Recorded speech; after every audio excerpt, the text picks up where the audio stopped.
say cooking. Cooking and just kind of flipping through the channels and you see a cooking show. Just, oh, I gotta watch this. I gotta watch how that guy did that. It's amazing how just adding all that stuff together just adds so much, I don't know, passion for me. Just watching all that. I just am glued to the TV watching that. I love to eat too, so. I like classical music, love classical music. And it's just so it just goes through your whole being and relaxes you, and it becomes a part of you, different than any other kind of music that I've ever been exposed to. I also like to be in places that are high energy, a place to volunteer where people are busy and happy and sharing and giving of themselves unselfishly. I like that a lot. That's a fun place to be. I like to be in lively discussions where everybody has a voice, everybody gets to share. That's a fun place also. I love to dance. I dance. And, you know, I go hiking and backpacking, and I love to cook. I'm kind of a homebody in some way. I really like cooking. And go to parties. It's true, because I love to dance. What you love shows what you are gifted at. It shows love is the banner of genius. Genius, I use the word and I use it deliberately. Genius means original vision. It doesn't mean somebody who's got the Nobel Prize. It means original vision. Everyone is born with it. It is genetic. You are an unusual, once in a lifetime, once in the history of the universe, combination of these abilities and sensibilities. You walk through a different world than anyone else. You really do. You see colors different, you sense time differently, you hear different things when people speak. There is no way of knowing who you are, or what you're doing, or what you should be doing, until you do it. Consider the important connection between interests and work environments. If you have social interests, you might thrive in a newsroom with 40 desks close together in a wide open space, phones ringing and televisions blaring, heading towards your afternoon deadlines. If you have scientific interests, you might prefer a quiet, clean, structured laboratory where everything is labeled and stored in specific places, and there are set procedures for running experiments and handling equipment. The type of environment that I think I would be drawn to would probably be one that's more or less slow-paced. I really don't like the fast-paced environments. I mean, when I have a deadline and I need to get something done, I can do it. I do work well under pressure, but my preference would be a slower pace. Our personality and interests influence the kind of work we might prefer. Interests give us two very important paths. Interests give us ideas about the kind of work that somebody would be interested in doing. They also give us very good clues to the kind of environment that somebody would be interested in working in, and the kind of people that they would want to work with. So an interest may lead to a kind of company or an industry that somebody might pick. And it's also going to give clues to what are they going to be doing on a daily basis on the job. There are 4 aspects of all work: information, ideas, people, and things. These 4 aspects figure, to one degree or another, in any work we do. Our personality and interests influence which of these aspects will figure most in the work we prefer. Write these down to refer to later: information, ideas, people, and things. But how do we know which aspects we prefer? Let's look at the differences between working with information, ideas, people, and things. If you are an accounts payable clerk, you process bills, orders, and checks, stacks, files, and folders of paperwork. But you probably don't interact with coworkers or customers. You spend your time concentrating. You work primarily with information. If you work at the front desk of a hotel, you deal with guests during your entire shift, making reservations, giving directions, taking calls, and answering questions. You work primarily with people. If you are an interior decorator, you use your imagination to redesign homes and offices, imagining textures, colors, and shapes. That's working with ideas. Then you choose the fabrics, paint, and furniture to make your vision a reality. That's working with things. Some work involves primarily one aspect, other work involves 2 or 3. Which aspects of work appeal most to you? Probably by being with other people. I mean, I certainly get energy by being alone, and it's certainly important to do that on occasion, but I'm more of a social person. Huh, okay, good. Working on my own and really without much interaction isn't nearly as exciting or interesting to me. I love to work with ideas. I like to see ideas manifest into something. And I like to do that with people, like the whole collaborative process of working with people. But it doesn't necessarily mean I need to work with them all the time. Like, I can collaborate and then we each go and do our parts and then come back together. I'm not particularly a researcher. I don't like to research things. So I like to find people who like to research. And I love to make things, so it's kind of a combination. Does your ideal job involve information, ideas, people, or things?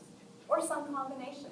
Somebody who is interested in working with information, working with data, good with numbers, but also likes to work with people, there's a range of occupations that they would be happy in. And I want to use the example of accounting, because when people think of accounting, they often think accountants, all they're doing all day is just working with numbers. And in fact, accounting firms need people with people skills, because accountants are working with customers, they're working with clients.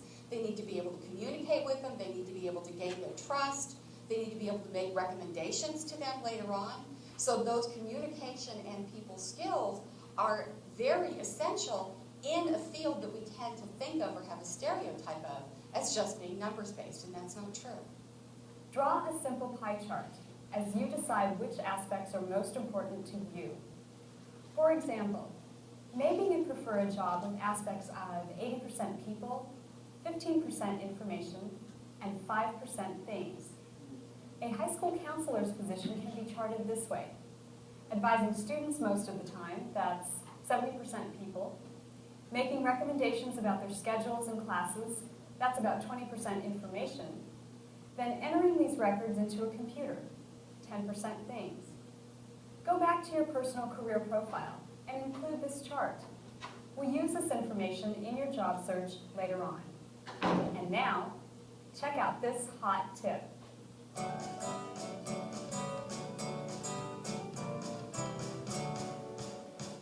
Hi, I'm Patrick Combs with another hot tip. Follow your enthusiasm.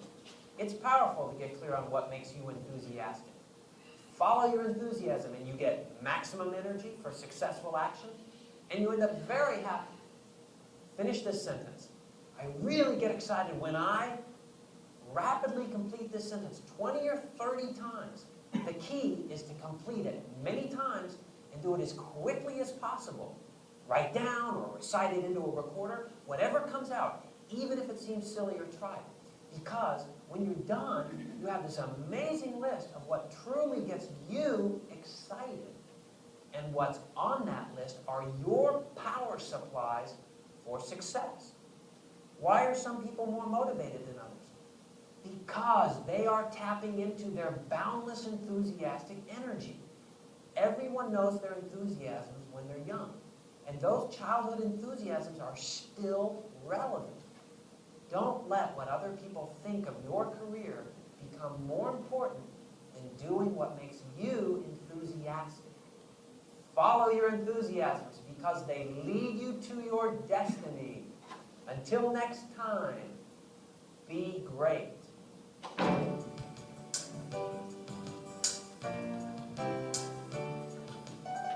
How do you focus your energy?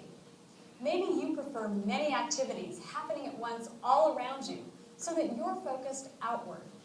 Or maybe you tend to concentrate on ideas and insights so that you're focused inward. Most of the time, are you a talker or a listener?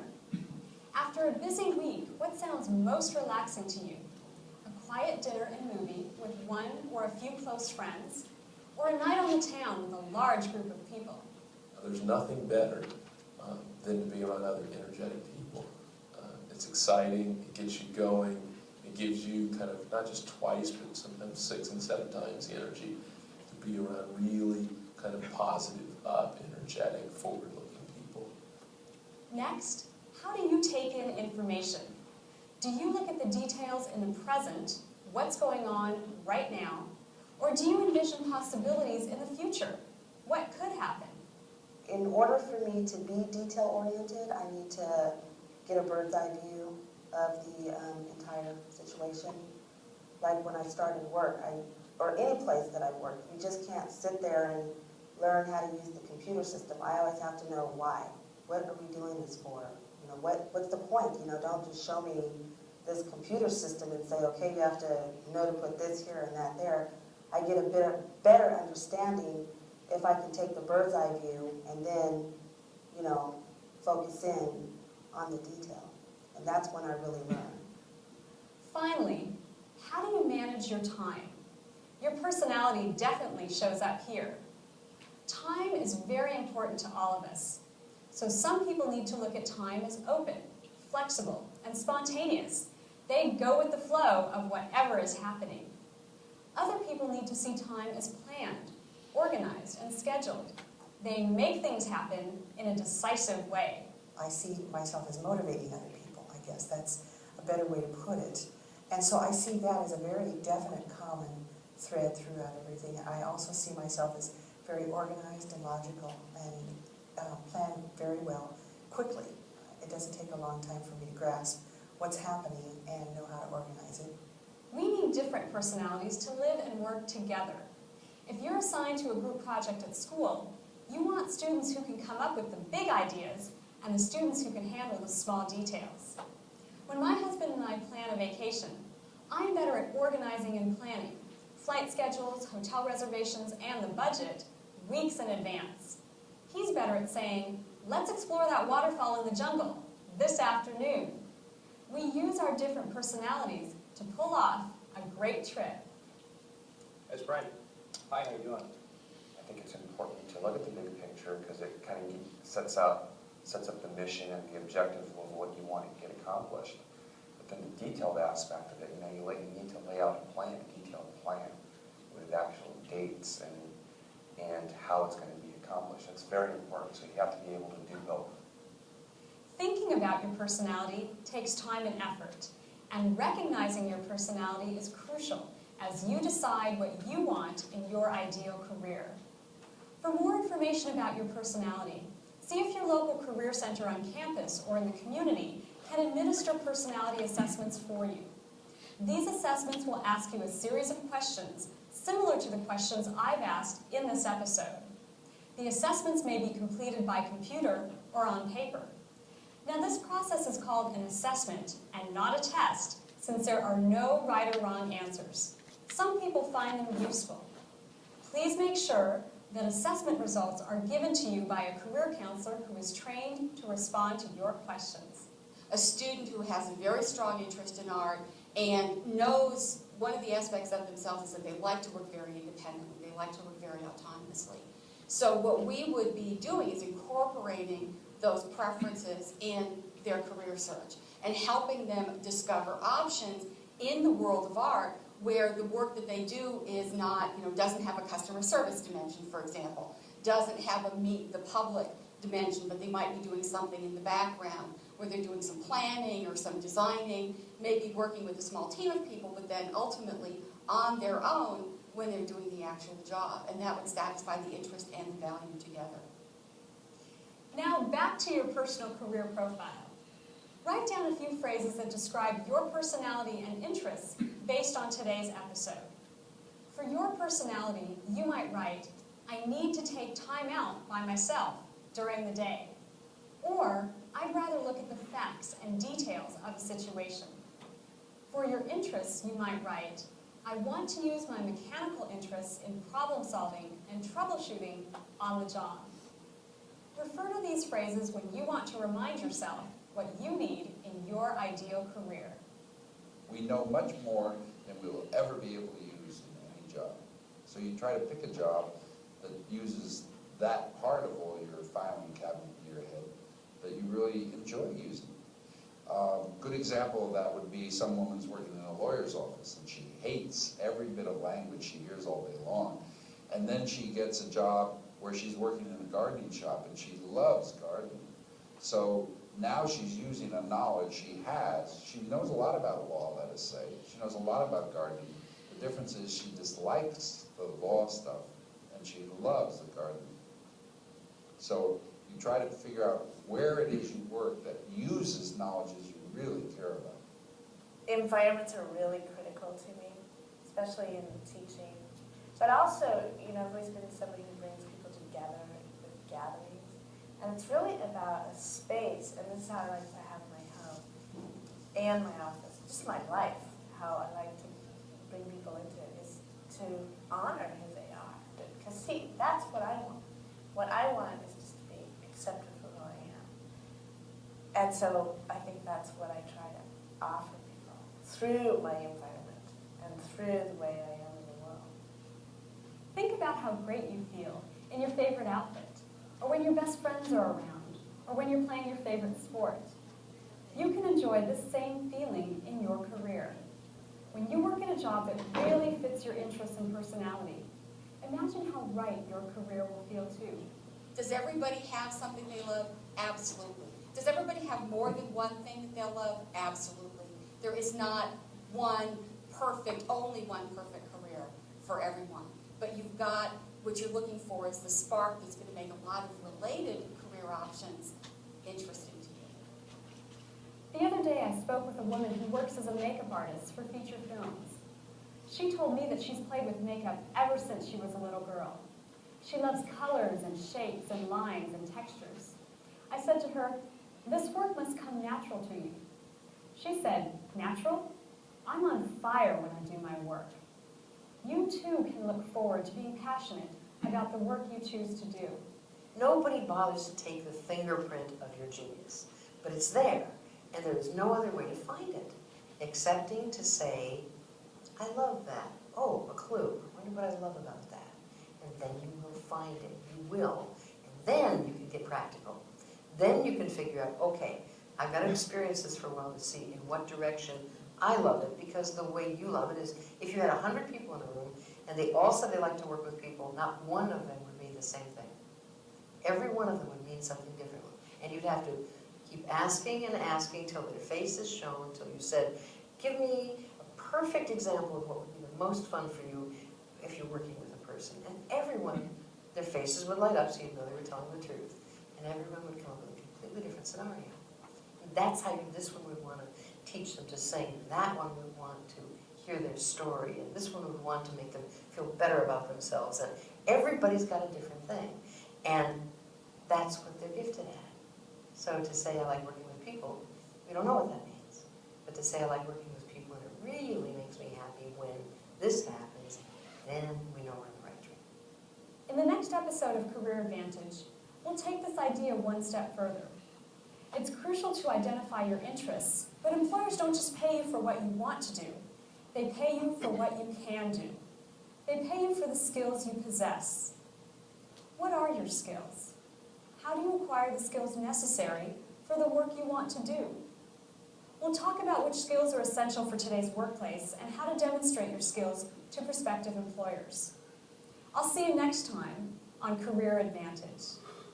To learn more, Okay, I want to go back to something here on these